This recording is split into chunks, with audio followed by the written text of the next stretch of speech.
فرمایا غلطیاں ہو جانا کمال نہیں ہے، غلطیاں کوتاہیاں نافرمانی والا عمل ہو جائے، انسان بھولنے والا ہے، بھول جاتا ہے، غلطی ہو گئی یہ کوئی عیب نہیں ہے، کیونکہ انسان ہے غلطی ہو جاتا ہے۔ نبی مہربان صلی اللہ تعالی علیہ وسلم عصر کی نماز ہے، سلام پھیرا نبی مہربان صلی اللہ تعالی علیہ وسلم نے، ایک صحابی کھڑا ہو گیا، اے اللہ کے نبی اقصرت الصلاۃ ام نسیت یا رسول اللہ، یا نماز تھوڑی ہو گئی ہے یا آپ بھول گئے ہیں؟ کیوں؟ اس وجہ سے کہ عصر کی نماز تو 4 رکعت نماز ہے اور آپ نے 2 رکعت نماز پڑھ کے سلام پھیرائے۔ لوگ ائمہ حضرات کی غلطیوں کو نوٹ کرتے ہیں اور پھر کہتے ہیں جی دیکھو یہ بھول جاتا ہے۔ بھول جانا تو نبی کی سنت ہے، کیونکہ نبی انسان تھے، ہم بھی انسان ہیں۔ ذوالیدین صحابی کہنے لگا اے اللہ کے نبی صلی اللہ تعالی علیہ وسلم اقصرت الصلاۃ، یا نماز تھوڑی ہو گئی ہے، ام نسیتا یا آپ بھول گئے ہیں؟ نبی کریم صلی اللہ علیہ وسلم نے فرمایا نہیں نہیں، ایسا تو کچھ بھی نہیں ہوا، نہ نماز تھوڑی ہوئی ہے نہ میں بھولا ہوں۔ اب وہ بزد ہے نہیں، اللہ کے نبی صلی اللہ تعالی علیہ وسلم ایسے ہوا ہے 2 رکعت نماز پڑھ کے آپ نے سلام پھیرائے، مسئلہ پیش آ گیا۔ فقہاء نے لکھا ہے کہ نبی مہربان صلی اللہ تعالی علیہ وسلم اگر نماز میں بھولتے نہ تو ہمارے لیے مسائل کیسے حل ہو جاتے؟ اللہ نے اپنے نبی کو بلوا دیا، بھول گئے، اور بھول جانا نبی کریم صلی اللہ تعالی علیہ وسلم کا امت کے لیے خیر کا باعث ہے، امت کے لیے رہنمائی کا ذریعہ بن گیا۔ اے اللہ کے نبی صلی اللہ تعالی علیہ وسلم یا آپ بھول گئے ہیں یا نماز تھوڑی ہو گئی ہے، یا دوسرا حکم آ گیا ہوگا کہ 4 کی جگہ پر اب عصر کی نماز 2 رکعت نماز پڑھنی ہے۔ اگر ایسا نہیں ہے تو آپ بھول گئے۔ اب تو وہ تھے صحابہ کرام، ان میں ادب تھا، احترام تھا، صرف ایک صحابی بولے، باقی کسی سے آواز تک نہیں نکلی۔ نبی مہربان صلی اللہ تعالی علیہ وسلم نے اپنے صحابہ سے پوچھا، ابو بکر، عمر اور عثمان رضوان اللہ علیہم اجمعین جید صحابہ کرام سے پوچھا کیا یہ میرا صحابی ذوالیدین صحابی کیا سچ کہہ رہا؟ کہا اے اللہ کے نبی صلی اللہ تعالی علیہ وسلم کہہ تو سچ رہا ہے، یہ تو سچ کہہ رہا۔ اللہ کے نبی صلی اللہ تعالی علیہ وسلم نے دعا کی، ربا اب میں بھول گیا ہوں، اب میں کیا کروں؟ فرمایا 2 رکعت نماز مزید پڑھنا تمہارا کام ہے، آخر میں سجدہ سہو کرنا تمہارا کام ہے۔ اللہ درمیان میں باتیں بھی ہوئی ہیں، اللہ فرماتے ہیں وہ بھی میں نماز میں کھاتے میں لکھ دوں گا۔ یہ ہمارے لیے کیا ہے؟ عبرت ہے، نصیحت ہے، مسائل کے حل ہیں۔ گویا انسان کا بھول جانا یہ شریعت ہے، شریعت کے مسائل بن گئے۔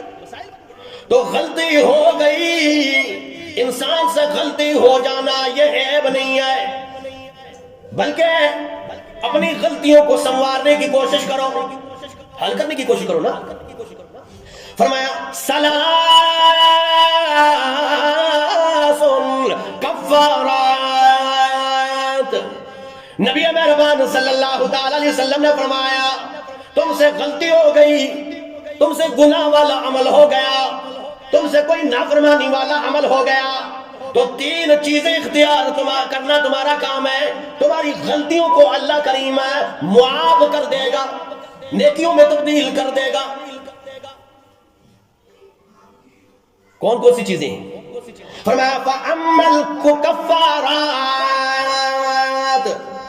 جو کفارات ہیں، کفارے ہیں تمہارے گناہوں کے کفارے.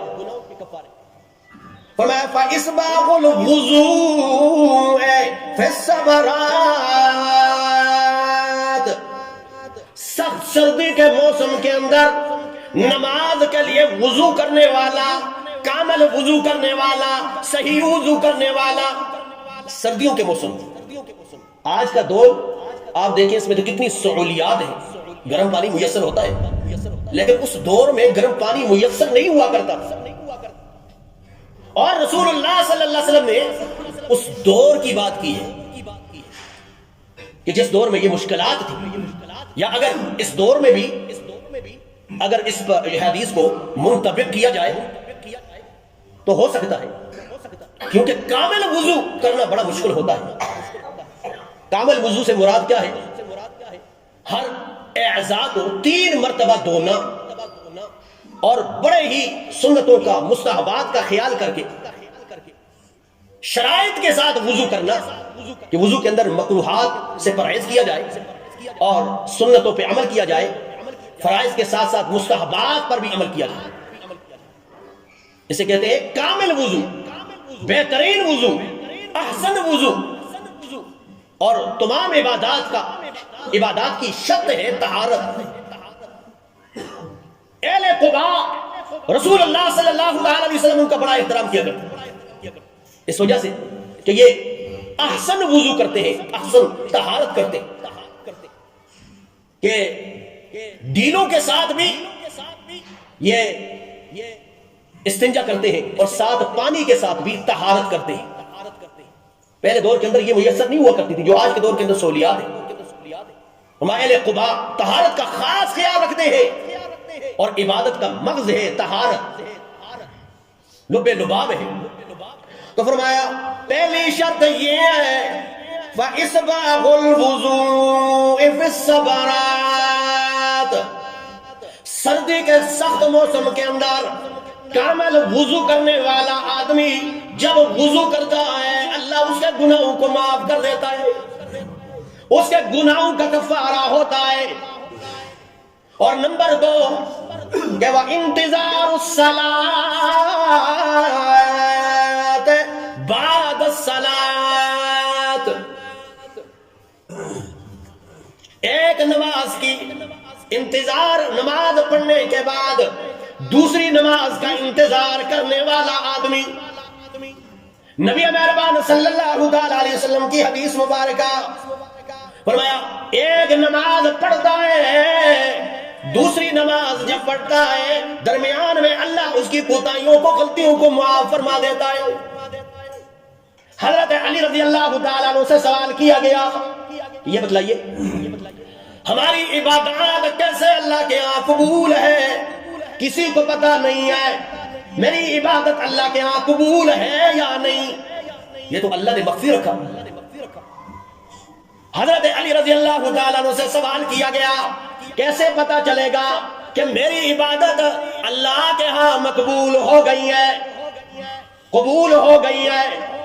حضرت علی رضی اللہ تعالیٰ عنہ نے بڑا عجیب جملہ ارشاد فرمایا ہر عبادت کے بعد پھر دوبارہ عبادت کی توفیق ہو جائے تو سمجھ جانا پچھلی نماز اللہ نے تمہاری قبول کر دی ہے، پچھلی نماز قبول ہوئی ہے، پچھلی حاضری اللہ کے ہاں قبول ہوئی ہے، تب اللہ نے دوسری عبادت، دوسری حاضری کے لیے تمہیں قبول کیا ہے. اس لیے فرمایا وَإِنْتِظَارُ الصَّلَاةِ بَعْدَ الصَّلَاةِ، ایک نماز کے بعد دوسری نماز کے لیے انتظار کرنے والا اللہ کو اس کا انتظار اتنا پسند ہے کہ اس کی کوتاہیوں کو، غلطیوں کو اللہ معاف فرما دیتے ہیں. یہ گناہوں کا کفارہ ہے. اب لوگ کہتے ہیں نماز کے لیے آتے ہیں بے چین ہوتے ہیں. بھائی نماز کے لیے انتظار عبادت ہے، درجات کی بلندی ہے، گناہوں کا کفارہ ہے. اس لیے نماز میں پہلے آنا چاہیے، اذان ہو جائے اس وقت آنا چاہیے، تاکہ ایک تو نماز پڑھنے کے لیے آپ آئے ہیں اور جتنا انتظار کریں گے اللہ کے ہاں تمہارے گناہوں کا کفارہ ہے. اور دوسرا اعتکاف کی نیت سے آؤ تاکہ جتنا وقت آپ نماز کے لیے آئیں گے مسجد میں موجود ہوں گے اعتکاف کا ثواب ہوگا. تو اللہ کے گھر کے اندر اللہ آنے کی توفیق اسی دیتے ہیں جس سے محبت کرتے ہیں. آج گلی کوچوں کے اندر بیٹھنا گوارا ہے, گلیوں کے اندر کھڑے ہونا گوارا ہے, لیکن مسجد کے اندر سکون اور اطمینان کے ساتھ بیٹھنا گوارا ہے. بے چین ہو جاتے, کب نماز ہو کر رہے اور ہم نکل کر بھاگے جائیں.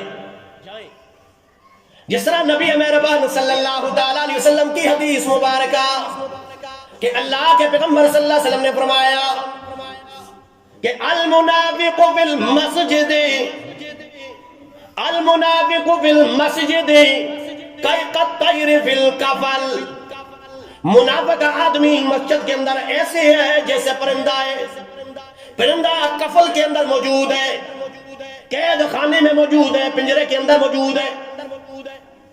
کب پنجرہ کھلے اور میں بھاگوں جاؤں. اور فرمایا والمؤمن فی المسجد کالسمک فی الماء. مومن مسلمان آدمی مسجد میں ایسے جی لگتا ہے جیسا مچھلی پانی کے اندر جی لگتا ہے, کیونکہ پانی کے اندر مچھلی کی حیات ہے. مومن کے ایمان کی حیات مسجد میں ہوتی ہے, خوش ہوتا ہے. اس لیے گناہوں کا کفارہ چاہتے ہو, گناہوں کو معاف کروانا چاہتے ہو, کوئی عمل ہو جائے نا کہ کفارہ ادا کریں نا جی. اللہ نے فرمایا غلطی ہو گئی تم سے, کوتاہی ہو گئی, نافرمانی والا عمل ہو گیا, عمدن ہوا, خطأن ہوا, پتہ ہے یا نہیں پتہ, نافرمانی ہوگی تو آپ کو پتہ ہی. گناہوں کا کفارہ یہ ہے کہ سردی کے موسم کے اندر بہترین وضو کرنے والا بہترین وضو کرتا ہے, احسن وضو کرتا ہے, کامل وضو کرتا ہے, تو اس کے لیے گناہوں کا کفارہ ہے. اور ایک نماز کے بعد دوسری نماز کا انتظار کرنے والا, اس کے لیے بھی گناہوں کا کفارہ ہے یہ انتظار. اور ترمذی شریف کی روایت, صحابہ اکرام میں ایک مسئلہ پیش آ گیا. مسئلہ کیا تھا کہ نماز کے انتظار کے اندر, فرض نماز کے انتظار میں صحابہ اکرام جب بیٹھتے تو وہ تھکے ہارے لوگ ہوتے تھے, محنت مزدوری کرنے والے لوگ ہوتے تھے, تو نیند طاری ہو جاتی. بیٹھتے تھے گویا انتظار بیٹھ کر ہوتا, کھڑے ہو کر انتظار نہیں ہوتا, کھڑے ہو کر بے چینی ہوتی. اسی جو لوگ نماز کے انتظار میں کھڑے ہوتے سائڈ پہ کھڑے ہو کر انتظار کرتے, یہ انتظار نہیں بے چینی ہے. اور نماز کے لیے آپ مسجد میں آئے ہیں تو مسجد میں بیٹھنے, اٹھنے, کھڑے ہونے کے آداب کا پتہ ہونا چاہیے. کیا اللہ کے گھر میں آئے ہیں کیوں بے چین ہے بھائی؟ پہلی صف میں جگہ دیکھو, پہلی صف میں بیٹھنے کی کوشش کرو, یا پہلی صف میں جگہ نہیں تو دوسری صف میں بیٹھ جاؤ, لیکن بیٹھ کے انتظار کرنا ہے. اور صحابہ میں یہ مسئلہ پیش آ گیا, رسول اللہ صلی اللہ علیہ وسلم سے پوچھا, اللہ کے نبی صلی اللہ علیہ وسلم ہم بیٹھتے ہیں تو ہمیں نیند طاری ہو جاتی ہے, تو کیا پھر دوبارہ وضو کریں یا نہ کریں؟ یہ مسئلہ پیش آ. کہا وہ نیند جس میں سہارا ہو, فقہا نے لکھا ہے آپ نے ٹیک لگا کر بیٹھے آپ کو نیند طاری ہوگی, ٹیک لگا کر, کیونکہ سہارا ہے, اعضاء سارے ڈھیلے ہو جاتے ہیں, اس لیے زیادہ بہتر ہے آپ وضو کریں, کیونکہ وضو کرنا بہتر ہے. کیا معلوم اس سے وضو ٹوٹ گیا ہو, آپ کو بتائیں وہ آپ نیند میں, اس لیے وضو کرنا چاہیے. تو یہ مسئلہ پیش کب ہوا کہ جب صحابہ اکرام بے چین ہوئے, اور صحابہ اکرام میں یہ مسئلہ اس وقت پیش آیا جب نماز کا انتظار کر رہے تھے. تو انتظار نماز کا کرنا یہ عبادت ہے, ثواب ہے, گناہوں کا کفارہ ہے. اور نمبر 3 وَنَقُلُ الْأَقْدَامِ إِلَى الْجَمَاعَاتِ. تیسرا عمل جو تمہارے گناہوں کا کفارہ ہے وہ ہے باجماعت نماز پڑھنے کے لیے پیدل آنے والا, دور سے پیدل آنے والا. فرمایا ہر قدم اٹھاتا ہے اللہ گناہوں کو معاف فرما دیتے ہیں. یہ 3 عمل ہے انسان کے گناہوں کا کفارہ ہے, گناہ معاف ہوتے ہیں. اللہ اس پہ عمل کی توفیق نصیب فرما.